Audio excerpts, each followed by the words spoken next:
Ертеде жақсылық пен жамандық деген екі дос болыпты.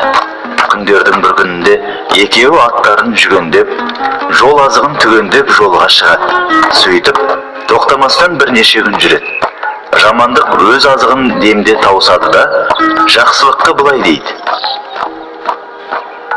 менің азығым таусылды, аштан өлмесем болды. Сонда мейірімді досы: келе ғой, екеуміз бөлісіп жейік, деп өз тамағымен бөліседі. Сөйтіп жүріп екеуі жақсылықтың да бар азығын жеп тауысады. Қомағай жамандықтың тағы да мазасы қаша бастайды. Ол мейірімді досына: біздің азығымыз таусылды, менің қарным ашты.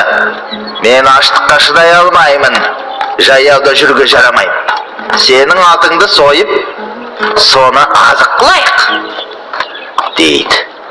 Жақсылық досына жаны ашып, атын сойып беріп, өзі жаяу жүреді. Бұл етте таусылуға жақын қалады. Жамандық: маған енді бұның еш пайдасы тимес, деген оймен жақсылықты жапан далада жалғыз тастап кетеді. Жалғыз қалған жақсылық арып ашып, әбден қалжырап келе жатып, айдаладағы бір лашыққа кезігеді. Ішіне кірсе тірі жан жоқ, бірақ ортада асылған ет толы қазан қайнап тұр. Ол бұл не қылған тамақ деп саусағының ұшымен дәмін татып көреді де, лашықтың төбесіне шығып жатады. Бір кезде арыстан, түлкі, қасқыр лашыққа кіріп, шөу тамаққа отырады. Сонсоң әрбір өзінің көрген білгенін айта бастайды. Бірінші болып түлкі сөйлейді: пәлен деген тоғайда алтын көмілген, мен күнде соны қарауылдап жүрмін, депті. Сонда арыстан: ал мен болсам, пәлен деген байдың күнде бір жылқысын жеп кетемін. Оның ешбір жүйрік аттар маған жете алмайды. Жететін бірақ тайы бар, бірақ оны ешкім білмейді. Бай мені ұстаған адамға бір үйір жылқы беремін деп жарыс алыпты, депті. Сонда қасқыр тұрып былай депті: ал мен пәлен деген байдың бір тоқтысын қарауылдап жүрмін. Бұл байдың науқастанып жатқан қызы бар. Кім-кім қызын жатса, бай оған қызымен қоса байлығының жартысын беремін деп уәде етіпті. Ал ол қыз әлгі тоқтының бауырын жесе жазылады, депті. Жақсылық бұлардың әңгімелерін естіп алып, таң атысымен жолға шығып, олардың айтқан нәрселерін айнытпай орындап, байлыққа кенеледі. Жылдар өтіп, айлар өтіп, жақсылыққа киімі өрім-өрім, әбден азған, тозған, ұсқынсыз бір адам келеді. Бұның баяғы өзін жапан далада жалғыз қалдырып кеткен опасыз досы жамандық екенін әрең таниды.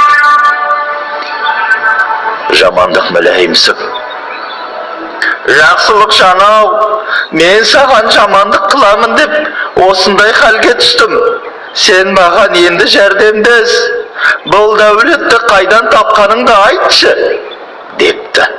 Сонда жақсылық: атам қазақ таспен атқанда аспен ат деген. Сен маған жамандық істегенмен, мен саған жақсылық істеймін, деп өзінің бастан өткен оқиғасын айтып береді. Сосын: сен қазір мына жолмен жүре берсең, алдыңнан лашық шығады. Ол лашықтың ішінде асулы бір қазан ет тұрады.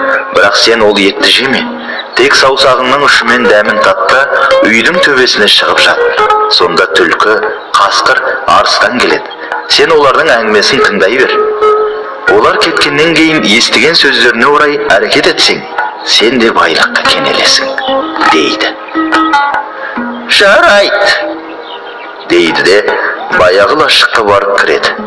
Жақсылық айтқандай, қазан толы ет асулы тұр екен. Қызығып кетіп, шыдай алмай: мына бір жілігін жейші, деп еттен жеп, сорпасынан да 5-6 рет ұрттап алыпты. Сөйтіпті де үйдің төбесіне шығып жатыпты. Бір уақытта түлкі, арыстан, қасқыр үшеуі күркеге кіреді. Түлкі тамақты көре сала: ойбай, мына еттің тоқпақ жілігі жоқ, омыртқасы жоқ, сорпасы жоқ, біреу жепті, дейді. Сол кезде зәресі ұшқан жамандық тыпырлап кетеді. Мұны естіп қойған сақ түлкі: осы күркісіне шығайықшы, сонда бір бәле бар секілді, депті. Шөу төбеге шықса, жамандық жатыр екен. Олар жамандықты бас салыпты. Сөйтіп, жақсылығынан өмір сүріп, мақсат мұратына жетіпті. Жамандық, жамандығынан ит құсқа жем болыпты.